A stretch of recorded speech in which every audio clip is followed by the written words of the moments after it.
Welcome to this lecture on Presidential Decree Number 1067, more commonly known as the Water Code of the Philippines. This law serves as a central legal instrument governing the appropriation, utilization, development, and protection of all water resources in the country.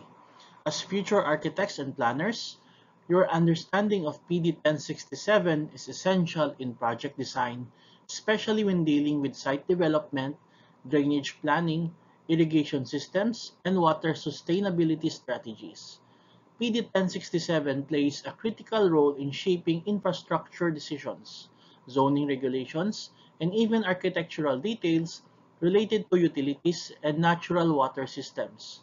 Today, we will explore how this law classifies water, outlines water rights, explains appropriation procedures, and affects architectural practice from both legal and ethical standpoints. By the end of this session, you'll be able to understand the ownership and classification of Philippine waters, explain the concept and legal foundation of water rights, identify permitted uses and exemptions under PD 1067, navigate the application process for water permits, relate these provisions to real-world architectural and planning decisions. These objectives will ground your understanding in both technical knowledge and regulatory compliance. As design professionals, your work impacts natural and built environments, especially in relation to water. Moreover, the Water Code reinforces sustainable practices by mandating efficient use and conservation.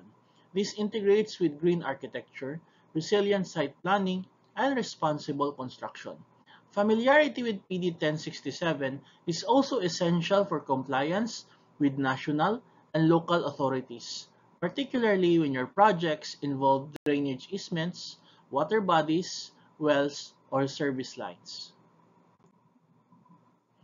Enacted in 1976 by President Ferdinand Marcos, PD 1067 consolidates existing laws and policies on water. Its primary goal is to ensure the sustainable management and equitable distribution of the country's water resources. The decree was introduced at a time of growing concern over unregulated water use, growing population demands, and the effects of urbanization on freshwater supplies. It legally defines the rights and obligations of water users, whether for domestic, industrial, agricultural, or ecological purposes, and introduces the concept of state ownership of all waters. Importantly, PD 1067 established a permitting system to regulate who can use water, for what purposes, and under what conditions. This makes water a legally managed resource rather than an unregulated natural commodity. For architects, this law intersects with zoning, utilities planning, hydrology, and the environmental impacts of site work. Your site development plans must reflect both the ecological and legal implications of water use. PD 1067 affirms that all waters in the Philippines belong to the state. This includes rivers, lakes, streams, groundwater, rainwater, and coastal waters within the country's jurisdiction. While water may be used by private entities or individuals, the ownership remains with the government, and usage beyond certain thresholds requires legal appropriation through a permit system. This principle stems from the idea that water is a public trust resource. It is essential for life, public welfare, economic growth, and ecological health, and therefore must be allocated equitably. Citizens may freely use water for domestic purposes, such as drinking, washing, and cooking. However, commercial, agricultural, or industrial uses require prior approval from the National Water Resources Board or NWRB. In architectural terms, any infrastructure affecting natural water systems such as drainage alterations, dams, or groundwater extraction falls under this rule and must be carefully designed within legal limits. The Water Code classifies water into three main types. The first is surface water, such as lakes, rivers, and streams. The second is groundwater, which refers to water beneath the earth's surface, and rainwater collected through cistern or storage. These waters are further categorized according to their use: domestic, municipal, agricultural, industrial, power generation, fisheries, and recreational, among others. Each class has different access rights, legal implications, and environmental considerations. For example, water used for power generation may involve dams, which have large ecological footprints, while groundwater extraction requires careful hydrogeologic analysis. In design, your water classification determines the appropriate infrastructure. A residential development may focus on domestic and rainwater systems, while an industrial park might require specialized treatment and high-volume permits. Understanding this classification helps you align your design with legal expectations, environmental guidelines, and client-specific needs, especially for LEED or BERDE-compliant projects. Under PD 1067, a water right is a legal privilege granted by the state to use water from any source for a specific purpose and within specific limits. It does not equate to ownership of the water itself, but gives legal access to use it under defined terms. These rights are conferred through a formal process called appropriation, where users must apply to the National Water Resources Board to obtain permission for non-domestic water use such as irrigation, industry, or commercial facilities. This process ensures that water use is sustainable, does not conflict with other uses or users, and complies with environmental regulations. It prevents the monopolization or reckless extraction of water, which could harm communities, ecosystems, and infrastructure. Water rights are typically limited in duration and volume and may be withdrawn or modified if the public interest requires it. Priority is given to domestic use, and the NWRB may revoke rights if the holder fails to utilize water efficiently or violates permit conditions.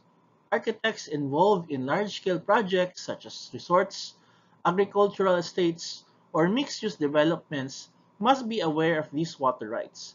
Coordination with legal and planning teams is vital to ensure projects do not proceed without valid water permits. While most water uses require a permit, exemptions exist for certain applications, particularly for domestic use. Individuals and families may use water for basic needs like drinking, cooking, bathing, and laundry without applying for a permit. The law also allows for the collection of rainwater and the use of naturally flowing springs or small wells for private consumption, provided these do not disrupt communal systems or infringe on others' rights. These exemptions are especially relevant in rural or off-grid communities, where formal infrastructure may not be available, and water harvesting or self-supply is critical for survival. However, once the intended use shifts from personal to commercial or large-scale, the exemption no longer applies. For instance, using a deep well to supply a water-intensive business, even if located in a home, may require a permit. For architects, especially those designing socialized housing, schools, or rural clinics, understanding when water permits are not needed can streamline the approval process and inform sustainable, cost-effective water system design. PD 1067 outlines several legally recognized uses of water that may be permitted by the state. These include domestic, municipal, irrigation, livestock raising, industrial, power generation, fisheries, recreation, navigation, and fire protection. Each use comes with specific technical and legal considerations. For example, irrigation projects must show proof of land ownership and canal design, while industrial users must demonstrate waste management compliance. Domestic and municipal uses are prioritized because they directly affect public health and welfare. In contrast, industrial and power-related uses are closely monitored due to their potential environmental impacts. Water for fire protection is also considered a permitted use, and architects must integrate cisterns, hydrants, or water tanks into building designs, especially for large or high occupancy structures. Understanding these use types help you, as a designer, plan infrastructure systems that meet both the project's functional needs and the legal threshold set by national regulations. The appropriation process under PD 1067 is administered by the National Water Resources Board or NWRB. This involves a multi-step application for individuals or organizations who intend to use water beyond exempt categories. Applicants must submit technical documentation including resource identification, volume requirements, water use classification, feasibility studies, and environmental assessments. Plans signed by licensed architects or engineers may also be required. The NWRB evaluates whether the proposed use conflicts with existing rights, exceeds resource capacity, or violates zoning or environmental standards. Approved permits are time-bound and renewable, but subject to revocation for noncompliance. The system ensures that water resources are used rationally and that newer developments do not compromise the availability of water for others. It also helps monitor national supply and inform policymaking. Architects working on large developments such as subdivisions, industrial parks, tourism estates must coordinate with water rights consultants early in the design phase to avoid legal setbacks or project delays. PD 1067 has direct implications for architectural site planning.